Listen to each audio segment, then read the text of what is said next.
Bueno,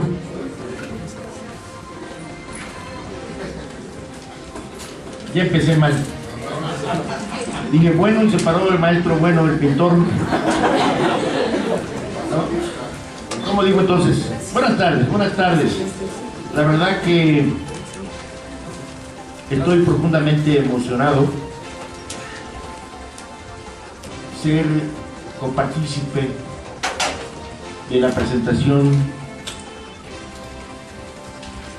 de, yo no llamaría libro, sino de un importantísimo documento, de un hombre cuya profesión en apariencia no tuviera nada que ver con las ciencias sociales, con la historia, ha logrado conjuntar una serie de documentos inéditos en donde realmente se puede describir la personalidad de un hombre que, como dijo una vez el gobernador, cuando refiriéndose a los periodistas controversiales, un hombre como Morelos, si usted me lo permite, creo que sí es controversial Morelos, pero finalmente un prócer de la patria. Morelos, con una vida tan especial como ciudadano, pero también como ministro religioso. Qué interesante vida. Y como ser humano, porque pese a ser ministro religioso, de ser un estratega militar, de ser un filósofo analista de la filosofía política social y ser religioso, también fue padre de familia. Interesante. Por eso, de verdad, si me lo permiten, amigos, me siento profundamente emocionado presentar a este hombre, a este ser humano, a este amigo del que tengo muchas anécdotas que platicar. Yo creo que hasta va a competir con tu libro. Me refiero, desde luego, a José Luis Gutiérrez Zavala, para quien pido y hagamos la primera manifestación de afecto con un aplauso.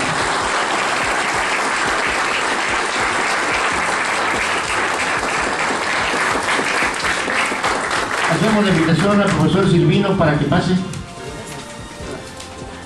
Esa es estrategia para que todo el mundo se dé cuenta que llegó.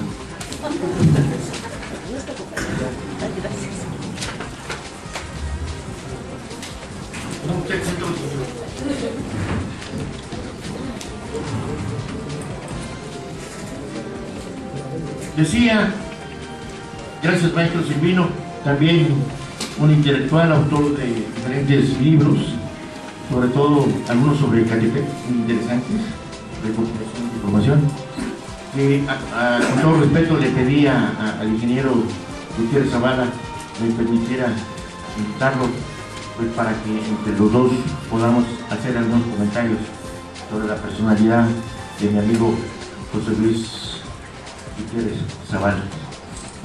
Les decía la emoción de hablar de Gutiérrez Zavala porque es no increíble, resulta muy positivo y sorprendente ver que un civilista, un ingeniero civil, un constructor, un topógrafo, una serie de especialidades que tiene en el ramo de la ingeniería, tenga tantos trabajos de historia.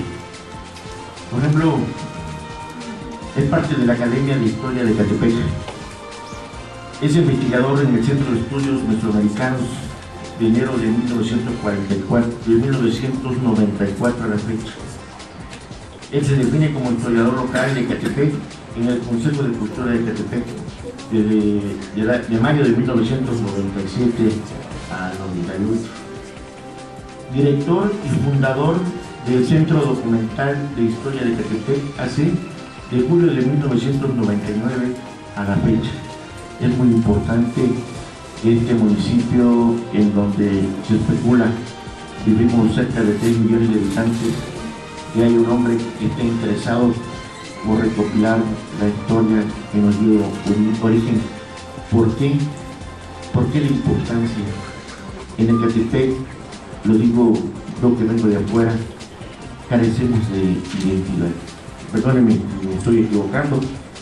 La mayoría de la gente que venimos del interior de la República seguimos pensando como veracruzanos, como chiapanecos, como hidalguenses, pero no pensamos que ya nos arraigamos aquí, que tenemos hijos, tenemos familia y finalmente pues ya somos, como dicen ahora, ecatepequenses, polémicos, término gentilicio. Entonces, el ingeniero, preocupado por eso, tiene este trabajo tan interesante como historiador, ¿no? Es director de editorial de Códice Mesoamericano, pero aquí viene un punto muy importante, como tuve la oportunidad de conocer a Gutiérrez Zavala.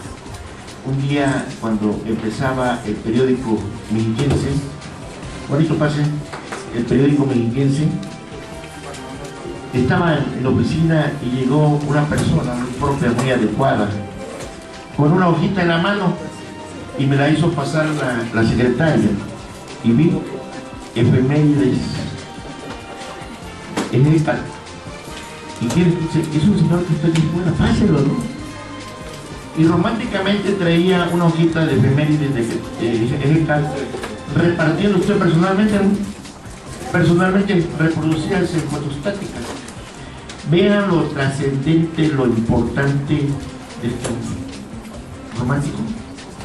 ¿Por qué insistir en buscar la identidad que con quienes vivimos aquí supiéramos qué cosa es Ecatepec? Y él con una hojita repartiendo eso. Ahí me impactó, Finalmente me impactó, y hoy tiene 13 años. Me llevó. Y yo digo, ¿por qué no institucionalizamos en el mexiquense este trabajo? Eso me parece interesante. La armamos. Y entonces es como surge vinculación con la cultura. Recuerda que polemizamos sobre el nombre y cómo se podría llamar vinculación con la cultura, y determinamos, porque esa es la idea, vincular, ¿no? Inclusive le quitamos el término suplemento porque se me hacía peyorativo como suplemento. Y cuando en un momento dado, en 13 años, vinculación con la cultura se ha convertido en un atractivo importantísimo para el periódico mexiquense. Que los viernes es cuando tenemos mejor rating, y tengo aquí gente que lo puede avalar, como mi amigo José Manuel Marmolejo, que participó en Mexiquense y que él sabía que los viernes era el lector seguro, otro tipo de lector que buscaba o busca los documentos históricos que de manera inédita el ingeniero ha encontrado. Constantemente nos está ilustrando de los 7 pueblos originales de Ecatepec y 2 que fueron agregados, ¿no? Y obviamente la secuencia histórica de Morelos, porque sucede algo tan importante, increíble.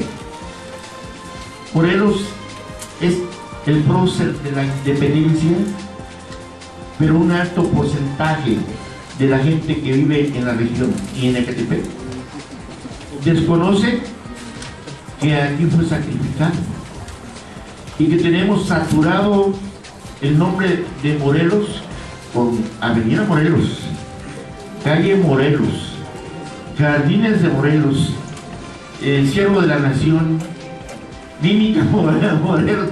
Se han saturado y no saben por qué. ¿Por qué se da ese detalle? ¿O por cuál fue la razón para que los tribunales de la Santa Inquisición hayan convertido a Ecatepec en la sede del cadalso? ¿Cuál fue la razón? ¿O qué méritos tenía Ecatepec para ir a sacrificar a un personaje de ese nivel? Eso es interesante. Y les voy a platicar algo, si me lo permite, voy a ser breve, porque si no viene el estelar. En uno que es tanto Morelos y Morelos, que un día los vecinos de ahí de la parroquia, que dicen que sus familiares recuerdan aquella época,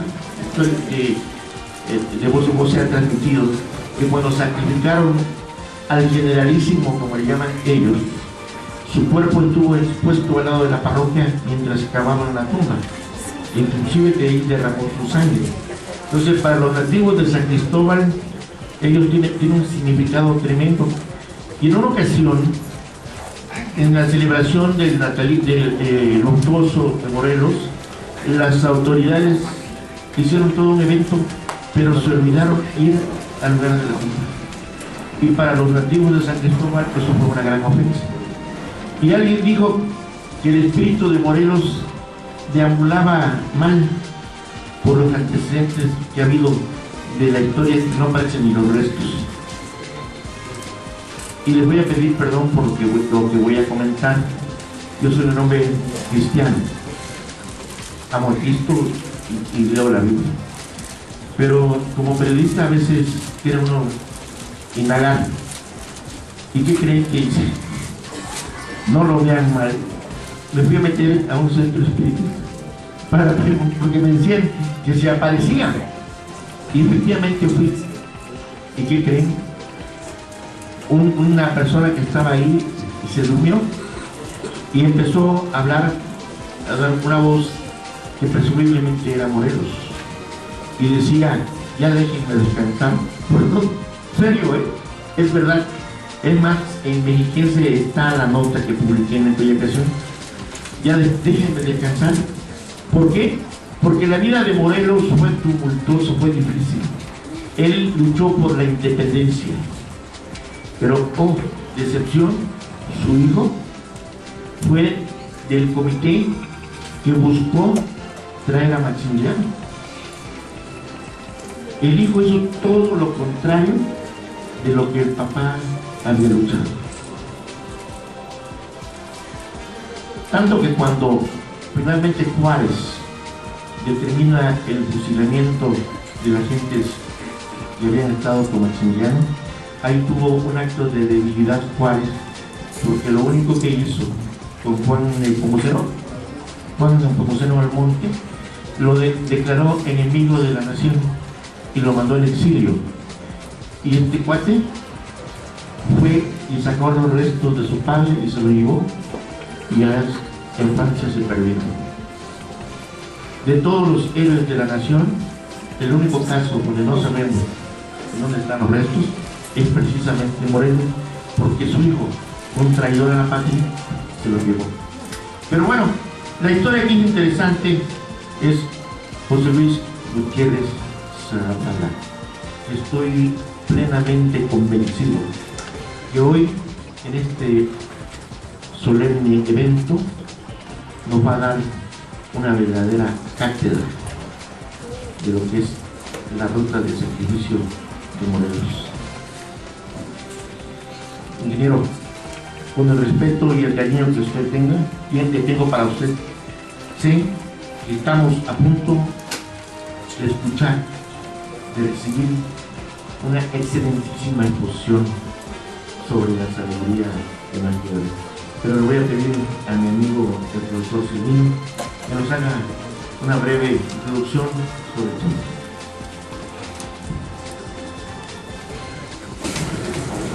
Gracias. Recientemente estuve en las oficinas de esta casa en Morelos. El primero que vi fue a nuestro amigo y puso en mis manos una invitación a la cual agradecí, porque sabemos muy bien, para quienes no somos originarios de Ecatepec, y que hay un libro por ahí que se titula Ecatepec en el tiempo, a la autoridad del servidor, y por ahí un cronista muy amigo nuestro decía: a pesar de no ser originarios de esta tierra, supimos brindarnos y darle a Ecatepec lo que generosamente nos ha dado a muchos que no somos de aquí. Abrir el pan para nuestros hijos, una estancia tranquila y un lugar en el que podemos decir gracias Ecatepec, porque aquí hemos construido la historia de nuestra vida y hemos sabido también otorgarle a Ecatepec y a todos sus amigos lo más valioso de Ecatepec, independientemente de toda su historia. Son ustedes, nuestra gente, nuestro pueblo, los que realmente tienen el mérito y el sagrado derecho de ser ecatepequenses. Hablar de José Luis Gutiérrez Parte, al hablarnos de esta ruta, la ruta de Morelos, y sobre todo cuando hablamos también de Morelos, la ruta del sacrificio, pudiéramos decir, no fue inútil la siembra, estoy seguro.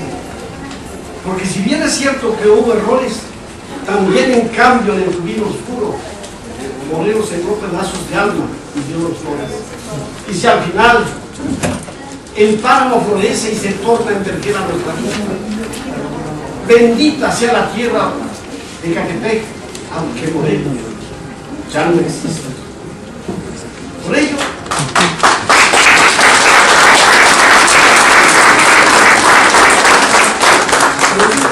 cuando por la patria se muere, y algunos habremos de morir aquí en esta tierra que fructificó con la semilla generosa de la sangre de un gran libertador, de alguien que expresó y enseñó al mundo lo que es ser un mexicano bien nacido, y que a los escasos 7 años de su vida muriera su padre y fuera quien, su tío Manuel, lo condujera en un trabajo de arriar vacas y más adelante de ser arriero y de conocer la ruta por donde había de sembrar todo lo que realmente sería la estrategia política, la estrategia de un hombre que aquí vino a sembrar lo mejor para Ecatepec, lo mejor para los mexiquenses, y es haber nacido aquí, sangre nueva, para una generación nueva que está dispuesta a avanzar y a trabajar, con hombres como nuestro amigo que hoy nos presenta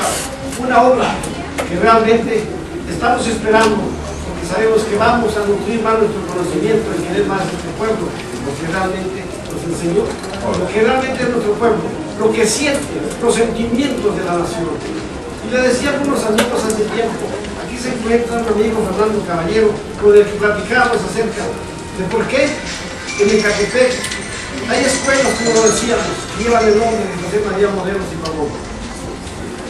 Una pregunta, en un evento que se hizo en el centro cívico, donde llevaban a algunos niños de algunas escuelas y le preguntaban a un niño, ¿en qué escuela estudias? En la escuela José María Morelos y Pavón. ¿Sabes qué fue José María Morelos y Pavón?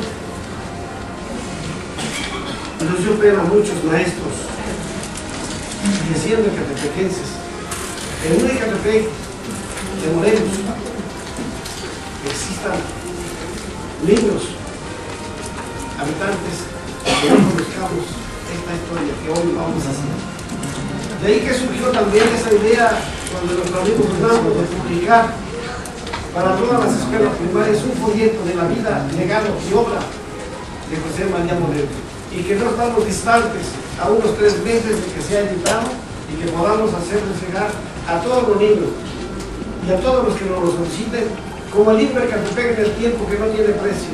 Sabemos que la cultura no tiene precio y por eso el libro de Ecatepec podrá ser donado y los que hoy se encuentren aquí, que se anoten, vamos a hacer una lista y les entrego un libro de Ecatepec en el tiempo, porque la cultura es del pueblo, la cultura es nuestra, y gracias maestro por darnos hoy esa satisfacción de estar con usted y de aprender un poco más de la historia de José María Morelos y Pavón. Es cuanto.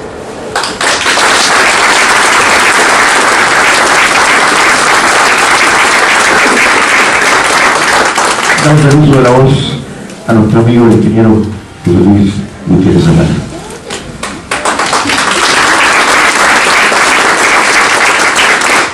Gracias, buenas tardes.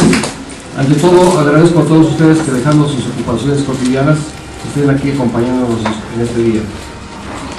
También quiero manifestar mi agradecimiento al director de esta institución, al antropólogo Vicente Camacho Lucario, y a todo el cuerpo académico, administrativo que compone la institución.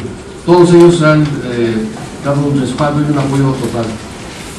Finalmente, quiero, ahora de que el agradecimiento se trata, expresar mi más grande agradecimiento a todos los que de alguna manera han colaborado con esta obra. Quiero que sepan que no es un trabajo solamente mío. En primer término tenemos al maestro Manuel Bueno Herrera, que él realizó los dibujos que ilustran esta obra, los dibujos que ustedes pueden admirar aquí en la entrada, aquí en el frente. Otro de los colaboradores es Miguel Ángel Ramírez Borunda, quien fue el que se encargó de todo el diseño editorial de la obra, que también se encuentra entre nosotros.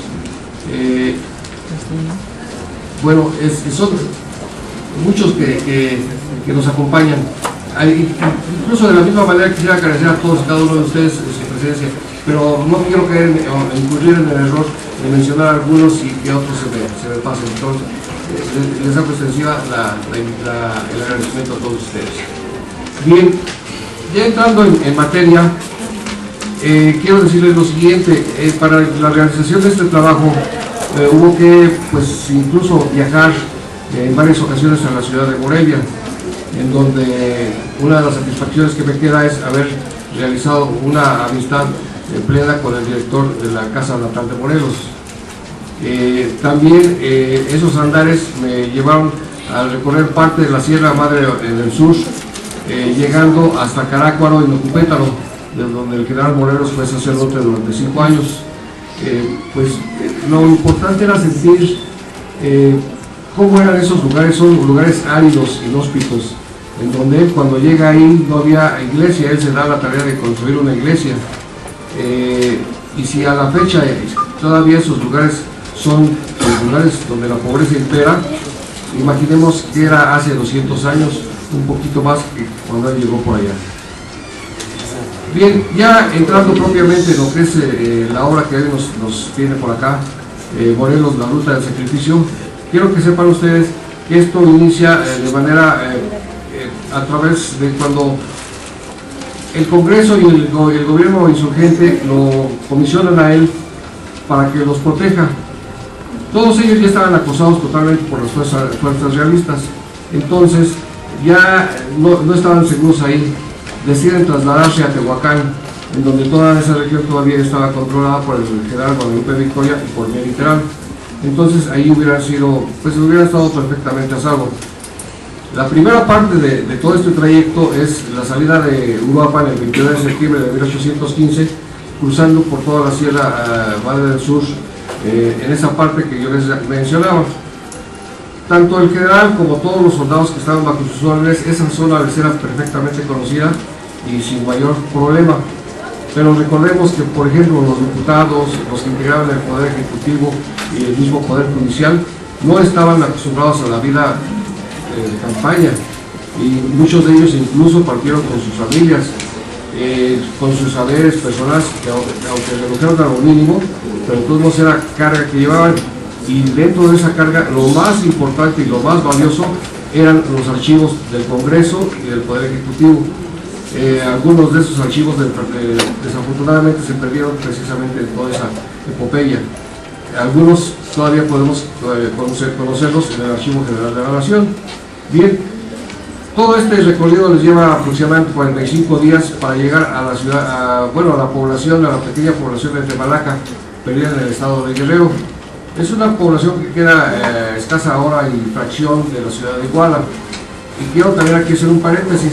Sinceramente, debía haber visitado yo ese lugar, pero dado los acontecimientos que se han presentado de unos años para acá, ahí se presentaron en Ayotzinapa y demás, entonces sinceramente sí sentí temor de internarme en esas regiones.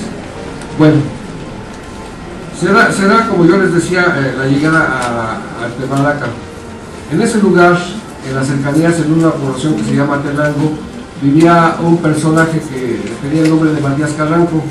Matías Calanco había militado bajo las órdenes de Morelos, pero se retiró resentido de la lucha. Y ya para entonces tenía aproximadamente 2 años que se había retirado, y al enterarse de que Morelos estaba por allá,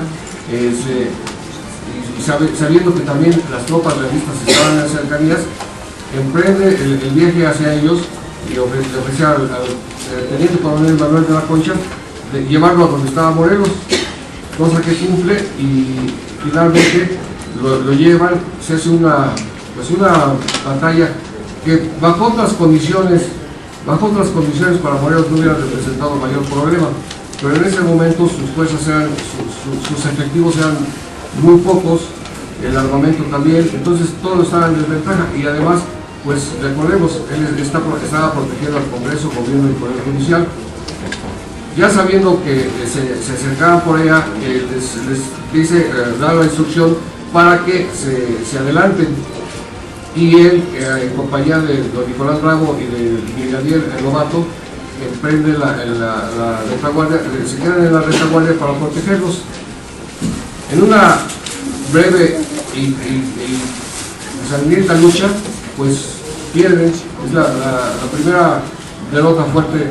Hubo otras en las campañas, en las 5 diferentes campañas, pero definitivamente pues esta fue la última.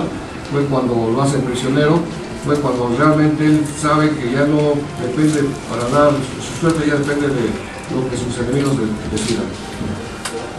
A partir de entonces, ya fuertemente custodiado.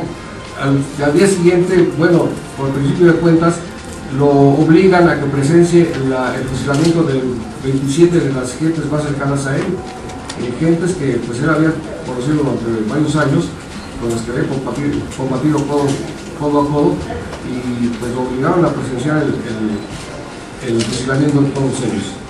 En ese día también le ponen los grilletes que ya no lo habían de abandonar, salvo un breve periodo en la Inquisición, hasta que llega aquí a San Cristóbal de Catepec, a este lugar en concreto, y durante todo ese tiempo está con los grilletes.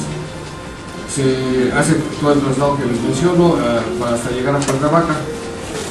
Ese traslado se realizó aproximadamente desde Malaca a Cuernavaca, aproximadamente 3 semanas, en cuanto a que no hubiera manera de que lo pudieran liberar. En Cuernavaca él está escasamente 3-4 días, y de ahí se van a la Ciudad de México. Para esto, Manuel de la Concha soñaba con que iba a recibir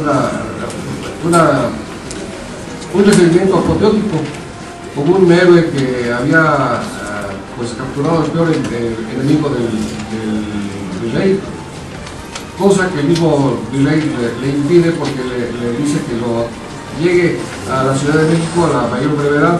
Entonces, después de Cuernavaca, el primer lugar que llegan es de las Cuevas, lo que actualmente conocemos como Tlalpan.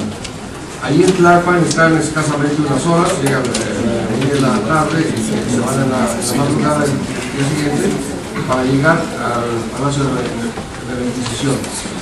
En el Palacio de la Inquisición también llegan ya oscuro, ahí lo reciben, y lo van llevando por una serie de pasillos hasta que lo llevan a las cárceles secretas de la Inquisición, en donde lo meten en la celda número 1, de eso queda un registro a la fecha. Bien, ahí en la Inquisición sufre los 2 primeros juicios. Es el proceso de las Jurisdicciones Unidas, en donde se buscaba que en un momento dado validar el hecho de que lo pudieran fusilar.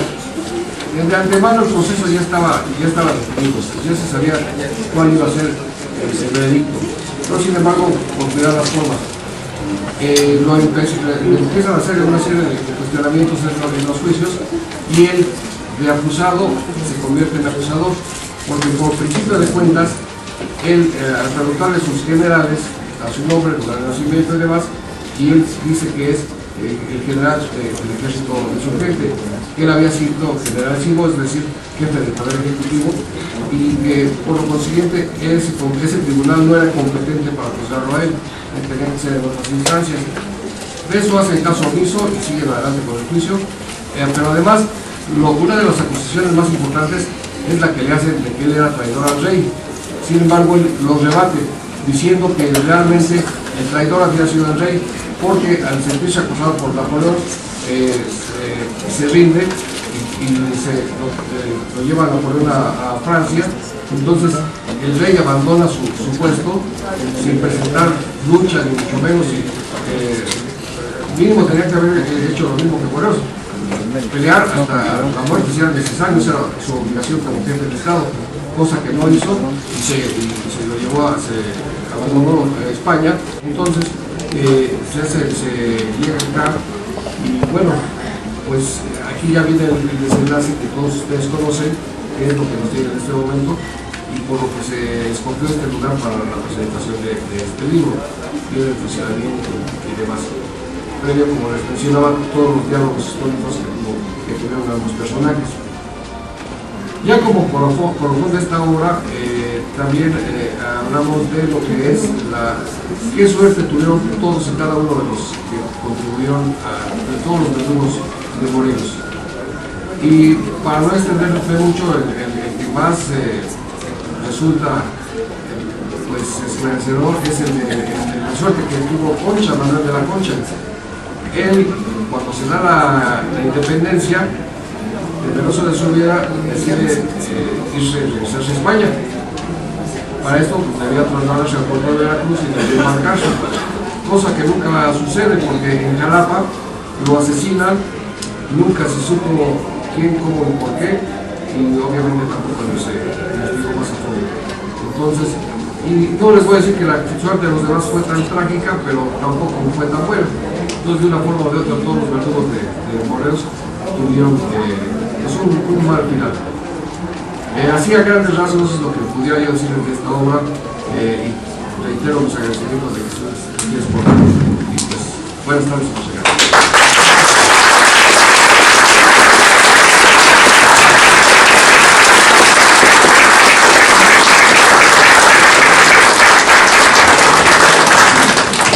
No sé si habría algún espacio todavía para preguntas, ¿no? Bueno, si alguien quiere hacer algún comentario. Bien, pues ingeniero, yo le quiero hacer dos preguntas. Una, Francisco Martín Moreno, en Arrebatos Carnales,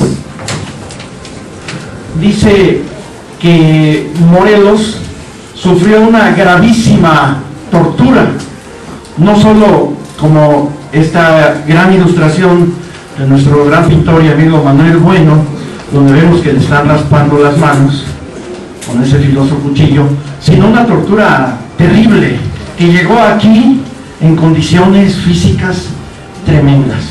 Sobre todo la tortura a la que lo sometió esa institución nefasta que tanto daño le ha hecho a los mexicanos, que es la Iglesia Católica. Yo te pregunto, ingeniero, ¿la Iglesia Católica actualmente debe pedirnos perdón a todos los mexicanos por ese crimen que cometió contra uno de los más grandes hombres de este suelo, que es Morelos? La segunda pregunta, nuestro amigo Juan Manuel Padrón se refería a la pérdida de los restos físicos de Morelos. Yo te pregunto, amigo José Luis, ¿solamente se han perdido los restos físicos de Morelos? ¿No se ha perdido su obra, sus ideas, su política? Morelos abolió la esclavitud. Morelos fue el iniciador de la reforma agraria. Morelos puso en su lugar a los curas. Morelos puso en su lugar al mal gobierno e hizo toda una serie de reformas hoy perdidas. Hoy toda esta corriente nefasta de reformas que están haciendo los diputados y que está haciendo el gobierno, han hecho que no solamente se hayan perdido los restos físicos de Morelos, sino también su inteligencia, sus ideas, su proyecto. Hoy ese proyecto, las ideas los propósitos políticos de bienestar para el pueblo, ¿también están perdidos, ingeniero, como los restos físicos? Gracias.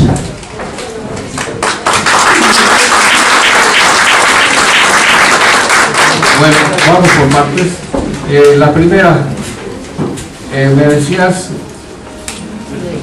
de los tormentas que sufrió, de las torturas. Bueno, para nadie es un secreto cuáles eran los medios que utilizaba la Inquisición. Realmente eran, incluso hay hasta un museo de todos los aparatos que ellos utilizaban. Realmente eso no nos queda la menor duda. En cuanto a la pregunta si debemos pedirle o no cuentas a la Iglesia, pues en parte a mí no me conviene, más bien no me compete hacer esa pregunta o no.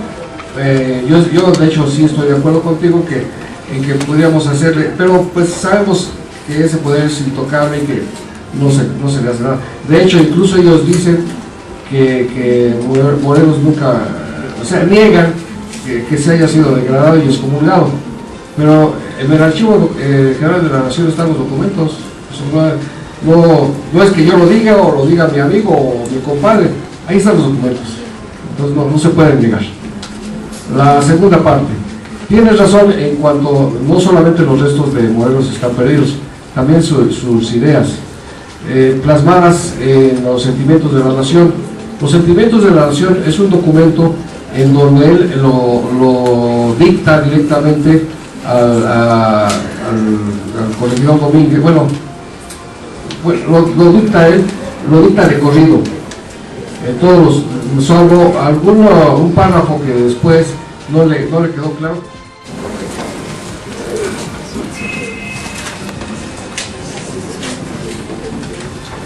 Buenas tardes a todos, a todas. Pues yo también creo que debo de irme por el camino de la felicitación. Felicitar a los tres que están frente a nosotros presentando esta obra que de suyo pues, ya tiene un gran recibimiento. Hablar de Morelos es creo que infinitamente hermoso. Yo he tenido la oportunidad de estar aquí con el director, con Vicente Camacho, y es una exquisitez escuchar, porque cada día le aprendemos más cosas. Sabemos que su obra, ingeniero, va a ser una obra que va a ser muy consultada. Entendemos el esfuerzo que se hace para este tipo de libros, elaborarlos, investigar, y sobre todo también el gusto de poder saludar a mi amigo Juan Manuel, a mi amigo el profesor Silvino, mi maestro, aunque no de la escuela, pero en algunas líderes políticas, mi maestro, al maestro Bueno, que bueno, es un placer siempre verlo, y que me comentaba que sus dibujos estarán en examen. Les felicito a los tres que están ahí y a todos por haber venido, a todos, a nosotras, a nosotros, por estar aquí acompañando a nuestros amigos. De verdad, muchas gracias.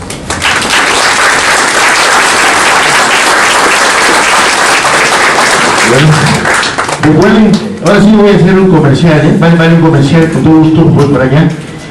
Los libros están a la venta allá afuera, y hoy hay promoción. Quienes compren el libro aquí vale 150, porque en las librerías vale 200 pesos. Sí, tienen que aprovechar la oferta hoy. Y al mismo tiempo vamos a obligar al ingeniero para que nos dedique, ¿no? Así que ya saben, 150 hoy, después 200. A ver, primero la broma y esto se dice. Bueno, estoy con Aurora Miguel Zavala y hablo para felicitar a mi hermano y decirle muy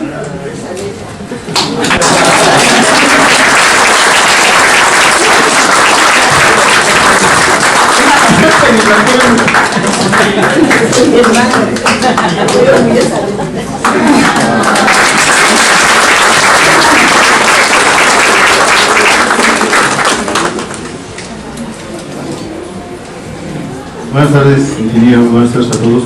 Yo creo que las preguntas que pude haber tenido con esta obra, y de hecho con las publicaciones de la misma que se estuvieron haciendo hace años en Mexiquense, fueron respondidas incluso desde antes que yo me las formulara. Yo creo que si no hubiera sido por esas publicaciones, difícilmente yo habría sabido detalles de esta ruta del sacrificio, como fue, por ejemplo, la degradación sacerdotal de Morelos. Hasta antes yo no sabía que había sido degradado, así como también otros detalles que sí me hicieron conocer acerca de esos últimos momentos de Morelos.